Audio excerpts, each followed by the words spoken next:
본문에 있는 말씀을 가지고 설득과 염려라는 제목으로 하나님의 말씀을 증거하도록 하겠습니다.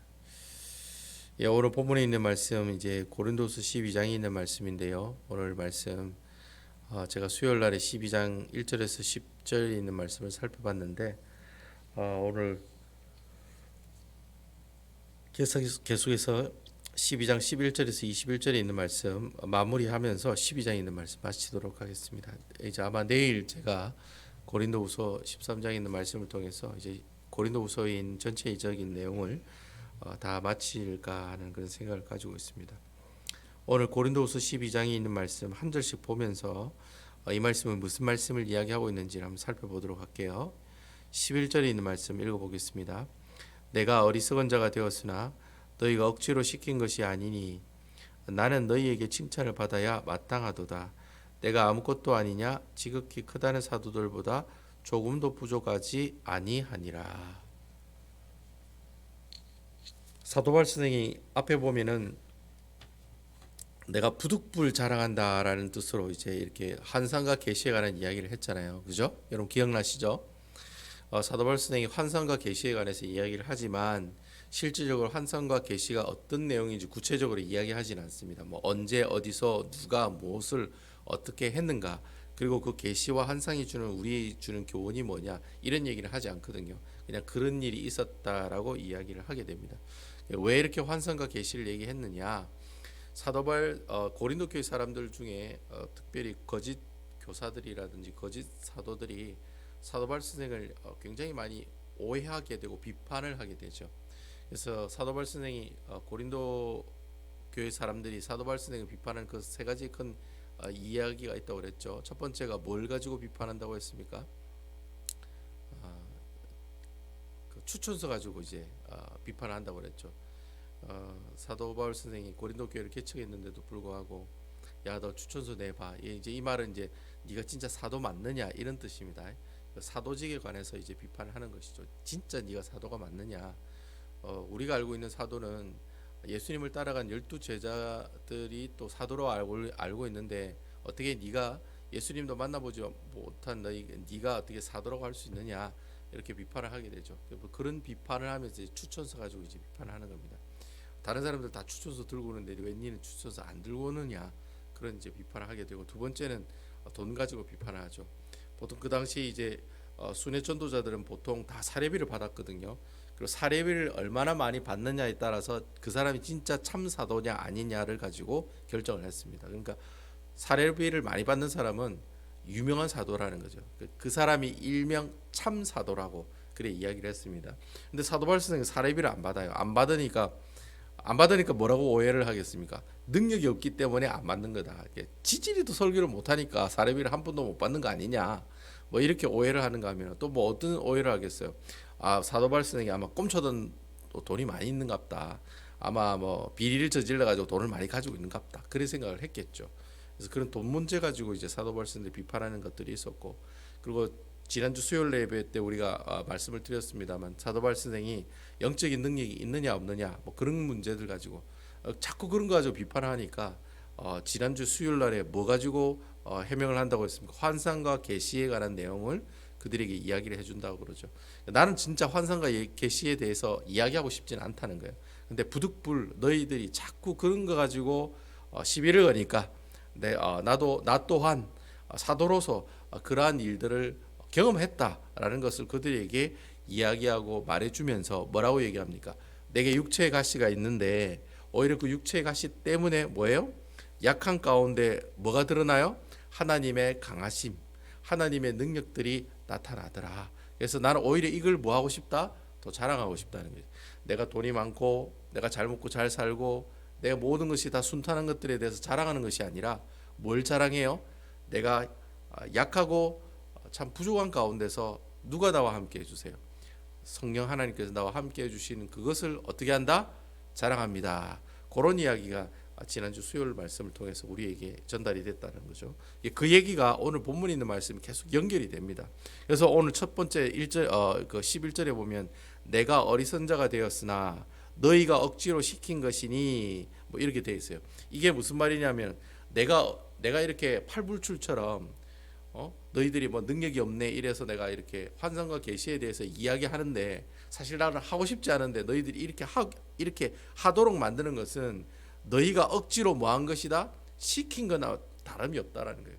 그러니까 나는 정말 그 얘기하기 싫은데 나는 정말 그 사례비 받지 않는 것에 대해서 더 이상 오해를 하지 않았으면 좋겠는데 자꾸 그 사람들이 돈 문제 가지고 오해를 하고 영적인 능력이 있다 없다 그거 가지고 자꾸 시비를 거니까 자기도 어쩔 수 없이 거짓 사도들이 자기의 어떤 잘남을 자랑하는 것처럼 나 또한 뭐예요? 나도 이런 거 해 라고 어쩔 수 없이 그들에게 이야기하고 있다는 거예요. 그래서 오히려 이것이 그 사람들 눈에 보면은 자랑하는 것처럼 비칠 수가 있다는 거예요. 자기는 정말 그렇게 하기 싫은데 어쩔 수 없이 그렇게 한다는 거예요. 어리석은 자가 된 이유는 너희가 억지로 나로 하여금 그런 분위기를 만들어 갔기 때문에 어쩔 수 없이 내가 이렇게 어리석은 자가 되었다. 하나 나는 너희에게 무엇을 받아야 마땅하도다. 자, 성경을 보세요. 무엇을 받아야 마땅하도다. 칭찬을 받아야 마땅하도다. 그렇게 이야기를 하고 있습니다. 그러면서 이게 보면은 내가 아무것도 아니냐. 지극히 크다는 사도들보다 조금도 부족하지 아니하니라. 그래서 여기 말하는 그 지극히 크다는 사도들은 뭐 베드로라든지 요한이라든지 야고보라든지 이렇게 예루살렘 교회에 아주 오리지널 정통 사도들이죠. 그런 사도들보다도 어떻게 해요? 조금도 부족함이 없다. 그 사도들이나 나나 뭐 똑같다라는 거예요. 뭐 이렇게 표현할 수도 있고 여기 말하는 거짓 사도, 지극히 크다는 사도들을 거짓 사도로 비꼬아서 이야기하는 그런 내용일 수도 있다는 겁니다. 그러니까 우리가 두 가지를 다 이렇게 해석할 수가 있는 거예요. 지극히 크다는 사도가 실질적으로 그런 요한과 야고보와 베드로 같은 그런 사도일 수도 있고, 그리고 뭐예요? 이 고린도 교회 안에 거짓 사도들이 많이 있잖아요. 그래서 그런 거짓 사도들보다는 내가 어떻게 해요? 조금도 부족하지 않다라는 거예요. 그래서 제가 볼 때는 거짓 사도들을 뜻하는 건 내용이 아닌가 저는 그렇게 생각을 해요. 아무튼 이제 사도 바울 선생은 너희들이 나를 비판하는 너희들보다는 내가 어떻다? 오히려 더 낫다라는 거예요. 왜 나으냐? 이제 12절에 보면 그 나은 이유에 관한 얘기가 나와요. 12절 우리 다 같이 한번 읽어보겠습니다. 시작. 사도의 표가 된 것은 내가 너희 가운데 모든 참음과 표적과 기사와 능력을 행한 것이라. 이 사도의 표라는 말이 있는데 이 표는 사도라고 하는 사람, 네가 사도면은 사도의 모습이 나타난 그 무엇이라는 거예요. 그러니까 사도의 정의에 대해서 이야기하고 있는 겁니다. 자, 여러분, 제가 문영주 목사인데 문영주 목사가 목사 같다라는 그 모습이 어디서 나타납니까? 강대상에서 설교를 했는데 뭐 은혜가 되는 그런 설교를 했을 때, 그럼 저 사람 목사 같다, 그렇게 생각이 될 수 있죠. 그리고 또 뭐 다른 예를 들어서 뭐 외부적인 모습으로 항상 뭐 정장을 하고 설교 단상에 간다든지, 아니면 뭐 이렇게 성경책을 항상 들고 다닌다든지, 아니면 항상 말씀을 연구하는 모습이 다른 사람들에게 비춰진다든지, 아니면 기도를 하는 모습이 우리 다른 사람들에게 비춰질 때, 저 사람 진짜 목사 맞구나, 그렇게 느껴지는 거죠, 그죠? 그거와 마찬가지로 그 당시 사도도 저 사람이 사도라고 하는 어떤 겉모습의 모습들이 있을 거라는 거예요. 예, 그런 내가 진짜 사도라고 하는 그 어떤 사인이 어떤 모습으로 나타난다는 겁니까? 여기 보니까 모든 참음과 표적과 기사와 능력을 행하는 것이다. 자, 내가 진짜 사도라는 거 다른 사람들이 보여줄 수 있는 가장 좋은 방법은 죽은 사람 살리는 거죠. 그죠? 병든 자 고치는 거죠. 그러면 저 사람은 사도라고 얘기할까요? 안 할까요? 다 사도라고 얘기하죠. 그 당시에 그 사람들에게는. 그죠? 내가 입고 있는 옷을 누가 만졌는데 자신의 병이 치유함을 받았다. 그러면 그 사람이 어떻게 해요? 진짜 사도라고 어떻게 해요? 얘기해 나갈 수가 있다는 거예요. 이미 사도 바울 선생은 스스로가 사도라고 하는 그런 표를, 저 사람은 진짜 사도가 맞구나라고 하는 그런 어떤 모습들을 이미 사람들에게 많이 보여줬다라고 하는 겁니다. 오늘 본문에 나와 있지 않지만 여러분 사도행전에 보시면 사도행전 13장부터 사도행전 28장까지 보면 사도 바울 선생이 각각 지역에 갈 때마다 일으켰던 이적과 표적과 기적의 내용들이 나옵니다. 거기에 보면 뭐 유두고 총련이 뭐 졸다가 떨어져서 죽었는데 그 사람도 살리죠, 그죠? 뭐 그리고 또 뭐 루스드라의 그 안진뱅이도 어떻게 해요? 이렇게 일으킴 받고 안진뱅이도 이렇게 일어서게 해서 고침을 받게 하는 그런 놀라운 일들이 있죠. 그리고 특별히 그 예루살렘 회의 때 갔을 때 사도 바울 선생이 예루살렘 회의 때 가서 뭐라고 보고하느냐면 우리가 이방인들에게도 복음을 증거했더니 어떻게 해요? 그곳에서도 뭐가 일어나더라? 온갖 기적과 표적과 이적과 역사들이 일어납니다라고 보고하는 내용이 나와요. 그럼 그런 것을 봤을 때 사도 바울 선생은 기적과 이적과 표적을 행하는 사람입니까? 행하지 않는 사람입니까? 그런 능력들을 충분히 사람들에게 보여준 사람이다라는 것을 알 수가 있다는 거예요. 그러니까 뭐 전도 여행 가서 이렇게 사람들을 곳곳에 복음을 증거할 때 보면 그렇게 기적과 이적과 표적을 많이 일으켰다는 거예요. 사도 바울 선생 자체도. 그래서 그러한 모습들을 우리가 보았을 때 사도 바울 선생은 사도이구나라는 사실을 알 수가 있다라고 하는 겁니다. 근데 여러분 여기 보니까 한 가지 좀 특이한 게 있는데 사도의 표지, 사도의 표시 중에 제일 처음에 뭐가 나옵니까, 여러분? 무슨 내용이 나옵니까? 모든 참음이 나오죠. 그래서 제가 이 모습을 보면서 저도 참 약하고 참 미약하고 잘 못하는 건데 사도가 될 수 있는 첫 번째 자격을 사도 바울 선생이 뭐라고 얘기하느냐면 강대상에서 설교 잘하는 목사가 아니라 어떤 목사가 제일 잘하는 목사라고 얘기하고 있습니까? 참는 걸 잘하는 사람이 제일 뛰어난 목사라고 얘기한다는 거죠. 그래서 이 말은 참 의미심장한 그런 말인 것 같아요. 사실 내가 이렇게 여기에 뭐 우리 장로님 계시고 권사님 계시고 이렇게 직분자들이 있지만 그 직분자들이 가지고 있는 내가 장로라고 하는 표, 안수 집사라고 하는 표, 내가 권사라고 하는 표, 내가 뭐 목사라고 하는 표, 그 표 중에 뭐 여러 가지가 있을 수 있겠죠. 장로님이 뭐 대표 기도할 때 저 사람이 장로이구나. 장로님이 또 교회 와서 교회 일 열심히 하시는 거, 청소하시고 뭐 또 잔디 깎으러 오시고 그러면 그분이 장로님이시구나라는 걸 알 수가 있죠. 근데 여러분 오늘 사도 바울 선생이 그런 여러 가지 어떤 표들 가운데 사도의 가장 큰 표를 뭐라고 표현하고 있냐면 첫 번째를 참음의 표로 얘기하고 있다는 거예요. 그러니까 이 말은 제가 이 말씀을 보면서 참 은혜가 됐던 게 지도자가 가지고 있는 덕목 중에 제일 중요한 게 뭐냐? 참는 거라는 거예요. 아멘이시죠? 참아야 돼요. 참아야 돼요. 저도 참아야 되고 장로님도 참아야 되고 다 참아야 돼요. 이게 어려워요. 나를 열받게 하는 성도 보면은 싸워요, 안 싸워요? 싸우죠. 한마디 하면서 싸우잖아요. 자존심 상해서 싸우고 기분 나쁘다고 싸우고 나한테 욕했다고 나도 욕하고 그죠? 그렇게 살아가는 게 우리의 모습들이다라고 하는 거예요. 제가 이 모습을 보면서 사도 바울 선생이 자기가 사도 바울이라는 것을 사도라는 것을 사람들에게 보일 때 가장 내세우는 가장 큰 덕목이 뭐냐? 참는다는 거예요. 제가 가만히 생각해 보니까 고린도 전 후서에 보면 사실 여러분 사도 바울 선생이 고린도 교회를 향해서 편지를 몇 통을 보냅니까? 총 4통을 보내죠. 그래요, 안 그래요? 4통을 보낸다는 거예요. 다른 교회들보다 편지를 굉장히 많이 보내요. 다른 데는 보통 한 통씩만 보내거든요.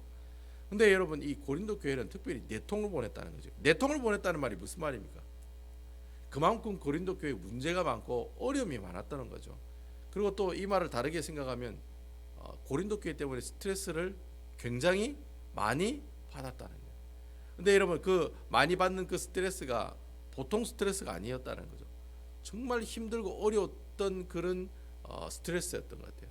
근데 이 사도 바울 선생이 이런 모든 압박과 고통과 짜증남 이런 것들을 어떻게 하고 있는 거예요? 참는다는 거죠. 참으니까 편지를 쓰니까 참으니까. 그래서 나중에 보면 14절에 보면 보라 내가 이제 세 번째 너에게 가기를 준비하노니 사실 여러분 고린도 교회를 첫 번째 가서 개척하고 두 번째 갔다가 팽당하고 왔잖아요. 그죠? 그래가지고 쓴 서신이 눈물의 서신 세 번째 서신이고 세 번째 서신 보내고 난 다음에 분위기 좋다는 그런 의견을 디도가 가지고 오잖아요. 그래서 그 해피한 마음으로 적은 글이 바로 네 번째 편인지인 고린도 후서잖아요. 그래서 오늘도 이 고린도 후서를 쓰면서 뭐라고 얘기하냐면 고린도 교회를 또 방문하겠다는 거예요. 그 뭐가 좋아서 자기를 미워하고 싫어하는 사람들이 있는 그 교회가 뭐가 좋아서 방문을 할까요? 그 방문을 하는 그 이유가 뭐냐니까 이게 보시면 14절에 계속 뒤에 보시면 뭐라고 되어 있습니까? 부모가 어린아이를 위하여 하는 것처럼 한다라는 거예요. 그러니까 사도 바울 선생이 고린도 교회가 문제가 많지만은 그 고린도 교회를 향해서 어떤 마음을 품고 있냐면은 아버지와 같은 마음을 품고 있다는 거예요. 그러니까 자식이 아무리 힘들고 어렵게 해도 아버지는 아버지다라는 거예요. 그렇죠? 내가 뭐 자식을 죽일 수도 없잖아요. 그렇다고 뭐 니하고 내가 이제 인연 끊자 이렇게 얘기도 하지도 못하고, 왜냐하면 자녀이기 때문에 어쩔 수가 없잖아요. 말을 듣든지 말을 안 듣든지 자식이긴 자식이잖아요. 근데 중요한 것은 아버지가 그 자녀를 향해서 어떻게 해요? 끝까지 인내하고 참는다는 거죠. 그게 아버지의 마음의 모습들이다라고 하는 것이죠. 그래서 사도 바울 선생은 이 고린도 교회를 어떤 마음으로 바라보고 있느냐, 항상 아버지와 같은 마음으로 바라보고 있는 것 같아요. 그렇죠? 그래서 사도 바울 선생이 이 고린도 교회를 이야기할 때 뭐 잘못한 거 있으면 너 왜 그렇게 했어? 너 왜 이런 식으로 살았어? 이래 혼내고 뭐라 하는 것보다는 항상 뭐예요? 너희 믿음이 뭐다? 어리다. 이렇게 표현하잖아요. 여러분 제가 그 말씀 드린 거 여러분 기억나시죠? 그 고린도 교회가 잘못했을 때마다 너 왜 그렇게 했어? 너 왜 그런 식으로 살았어? 이렇게 지적하는 것보다는 네 믿음이 네 신앙이 어리기 때문에 그렇다. 항상 그렇게 이야기를 하잖아요. 그래서 참 사도 바울 선생이 고린도 교회를 향해서 배웠던 게 그거였던 것 같아요. 끝까지 견디고 인내하고 참는 거. 이걸 아마 고린도 교회를 통해서 배웠지 않은가. 그래서 저는 개인적으로 이 고린도후서에 있는 말씀을 강의하면서 참 제가 개인적으로 참 은혜를 많이 받았던 것 같아요. 물론 성도 여러분들에게도 참 은혜가 됐겠지만 목회자인 저에게도 참 은혜가 많이 되었던 것 같아요. 그래서 참 지도자가 성도들에게 어떤 눈으로 바라봐야 되고 어떻게 사역을 해야 되는지에 대한 내용을 하나님께서 적절한 시기에 참 이 교회가 어려울 때 목사인 저에게 이 사도 바울과 같은 마음을 가지고 살아가라고, 목회하라고 아마 이 고린도후서에 있는 말씀을 저에게 주시는 것이 아닌가, 그렇게 생각을 합니다. 그래서 참 그렇게 이야기를 하면서 15절에 보니까 참 은혜로운 말이 있더라고요. 15절을 우리 다 같이 한번 읽어보겠습니다. 내가 너희 영혼을 위하여 크게 기뻐함으로 재물을 사용하고 또 내 자신까지도 내어주리니 너희를 더욱 사랑할수록 나는 사랑을 덜 받겠느냐. 너희를 더욱 사랑할수록 나는 사랑을 덜 받겠느냐. 이 말은 약간 뭐랄까요, 그런 얘기입니다. 내가 이만큼 사랑했는데 니는 왜 나한테 이만큼밖에 사랑하지 못하니, 그런 뜻이거든요. 사도 바울 선생이 고린도 교회 사람들에게 뭐라고 얘기하냐면 내가 너희 영혼을 위해서 크게 기뻐했다, 그렇게 표현하고 있어요. 목회자 입장으로서 교회에 성도가 많아지면 기쁠까요, 안 기쁠까요? 기쁘죠. 그래서 어떤 목사님이 그런 얘기를 하더라고요. 제가 그런 얘기 듣고 참 위로를 많이 받았는데, 그 목사님이 교회를 맡고 난 다음에 자기가 가지고 있는 새로운 은사를 발견했대요. 근데 그 새로운 은사가 어떤 은사냐면 그 목사님이 그 교회 가시고 난 다음에 성도들이 다 떠나가게 하는 그런 은사를 가지고 있다고 그런 얘기를 하더라고요. 물론 그 목사님 교회는 지금은 크게 부흥을 해서 엄청나게 큰 교회 이제 담임하고 있는 목사님인데, 처음 자기가 그 교회에 목회하러 왔는데 성도들이 다 떠나가더라는 거예요. 자기가 교회를 왔는데 성도들이 몰려들어야 되는데 계속 떠나더라는 거예요. 그래서 자기 스스로 그런 생각을 했대요. 나는 성도들을 이렇게 교회에서 떠나게 하는 그런 은사를 가지고 있는갑다, 그렇게 생각을 했더랍니다. 뭐 어쨌든 그분이 그렇게 간증하는 그 내용을 제가 읽으면서 나도 그런 은사를 가지고 있는 게 아닌가. 사실 저도 그런 은사가 있어서 지금 이런 상황이 온 게 아닌가, 그런 생각이 들더라고요. 그래서 나름대로 좀 많이 좀 이렇게 우쭐해 있고 또 이렇게 많이 또 이렇게 나름대로 목회자로서 좀 이렇게 많이 이렇게 움츠려드는 그런 가운데 있었지만은 오늘 15절에 보니까 뭐라고 되어 있냐면 내가 너희 영혼을 위해 크게 기뻐한다, 그렇게 되어 있어요. 그래서 제가 이 말씀을 보니까 내 영혼이랄 때 이 영혼이 많은 영혼일까 아니면 한 영혼일까, 그렇게 생각을 했었거든요. 그래서 제가 이 말씀을 볼 때 여러 영혼들, 그러니까 많은 사람의 영혼들보다는 한 영혼에 관한 이야기인 것 같아요. 그래서 내가 너희 영혼을 위하여 크게 기뻐한다, 이 말은 사도 바울 선생이 고린도 교회 사람들이 많이 이렇게 복음을 듣고 어떻게 해요? 주의 백성으로, 주의 하나님 나라의 백성으로 들어오는 것 또한 기쁘지만은 가장 기쁜 것은 한 영혼이 어떻게 해요? 하나님 앞에 제대로 돌아오는 것을 이 사도 바울 선생은 어떻게 한다? 크게 기뻐하더라, 그렇게 이야기하고 있다는 거예요. 그래서 참 제가 목회를 하고 있지만 이제 목회를 해야 돼, 앞으로 어떻게 해야 되겠다는 걸 방향을 보여주는 말씀인 것 같아요. 그래서 여기 계시는 분들 중에 한 명이 앉아 있든 두 명이 앉아 있든 간에 그 한 영혼이 어떻게 해요? 하나님 앞에 기뻐할 수 있는 영혼이 된다면 어떻게 해요? 내가 그 한 영혼을 보고 크게 기뻐할 수 있는 그런 사람이 하나님께서 기뻐하시는 목회자가 아닌가.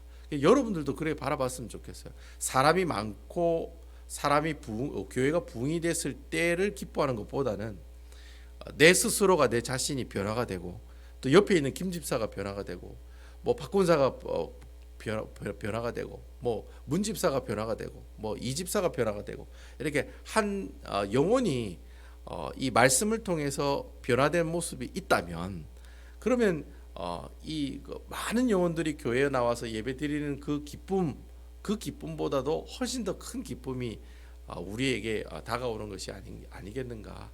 그래서 아마 사도 바울 선생이 그런 기쁨을 이야기하는 것 같아요. 내가 너희 영혼을 위하여 크게 기뻐함으로, 그러니까 한 영혼이 주님의 품으로 돌아오는 그 사실에 대해서 기뻐한다는 거죠. 한 영혼이, 그러니까 여러 영혼이 아니라 한 영혼이 하나님의 말씀 듣고 변화된 모습을 보고 목회자는 어떻게 해요? 기뻐할 줄 알아야 돼요. 근데 대부분의 목사님들 그런 생각을 안 하거든요. 성도들이 하나둘 없어지면 자꾸 움츠러들기 마련해요. 목회자이기 때문에.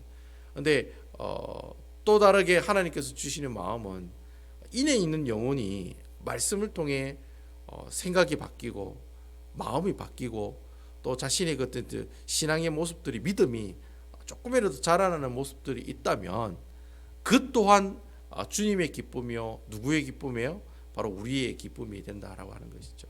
그래서 이런 기쁨들이 있어야 되겠다. 그래서 우리 여기 계시는 분들은 다 중직자들이시니까 교회 신앙생활 하실 때 사람이 많은 것을 가지고 기뻐하시기보다는 내 스스로가 이전에는 이렇게 살았는데 지금 이래 살았지라고 하는 자신의 스스로에 있던 믿음의 변화들 그리고 자신의 삶의 변화들의 모습들이 있으면 뭐 가령 이전에는 성경을 잘 안 봤는데 지금은 뭐 무목사가 지금 계속 닥달하다 보니까 어떻게 해요?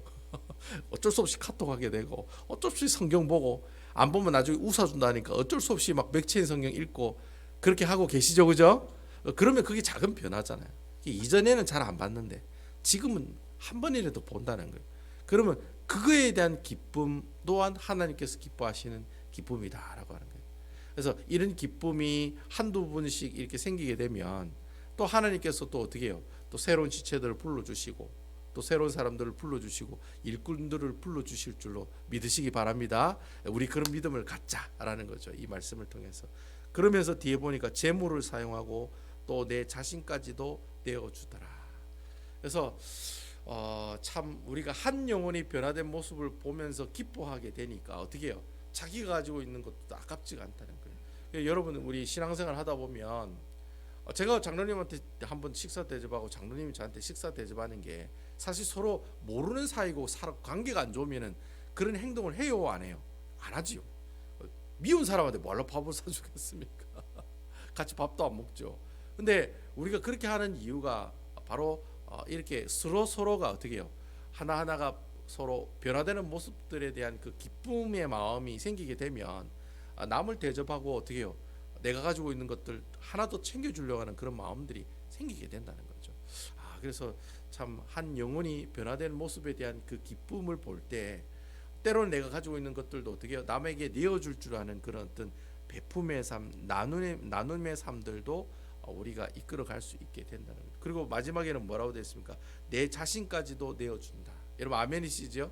그러니까 한 영혼의 변화된 모습의 기쁨을 내가 가지고 있으면 때로는 내가 가지고 있는 재물을 사람들에게 내어주고 나눠주는 그런 일들도 하지만 나중에는 어떻게 해요?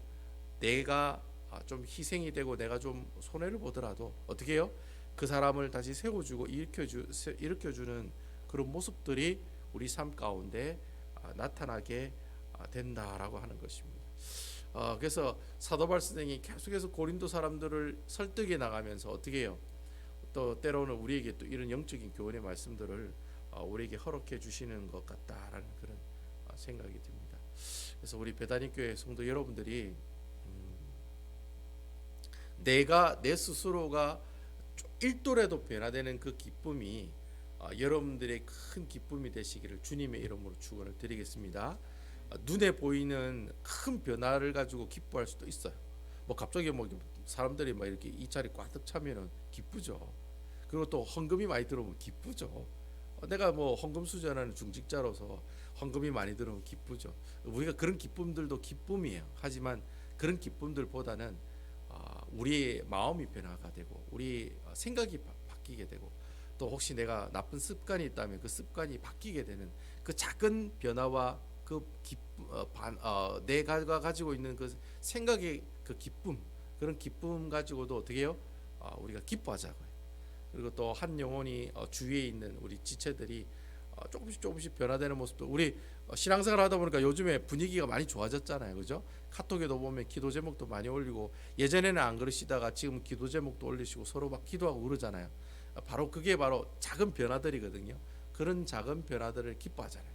기뻐하다 보면 내가 밥을 한번 사주기도 하고 또 밥을 얻어먹기도 하고 또 대접하기도 하고 대접받기도 하고 또 어떻게 해요? 나중에 가서는 내가 손해를 보더라도 저 사람을 위해서 내가 희생해야지, 섬겨야지, 그런 마음들이 일어나게 된다면 그럼 결국에는 그 교회가 어떻게 되겠습니까?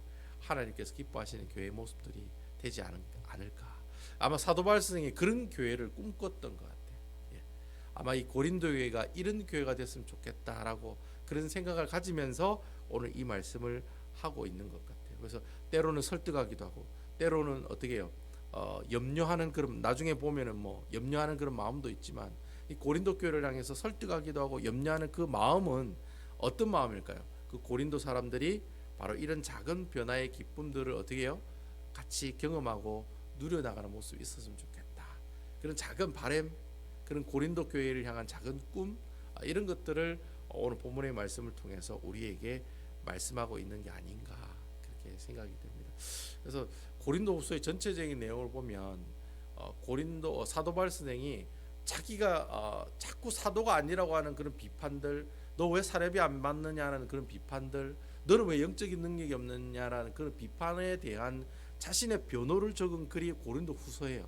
근데 고린도후서에 그런 나는 이렇지 않거든, 나는 이렇거든, 나는 이렇게 자랑한 것이 아니거든, 나는 이렇거든, 너희가 왜 나 이렇게 자랑하도록 이래 만드니, 나를 왜 이렇게 어리석은 사람으로 만드니, 그런 이야기를 하고 그런 여러 가지 이야기를 하고 있지만 실질적으로 정말 고린도 사람들에게 하고 싶었던 그 얘기는 뭘까?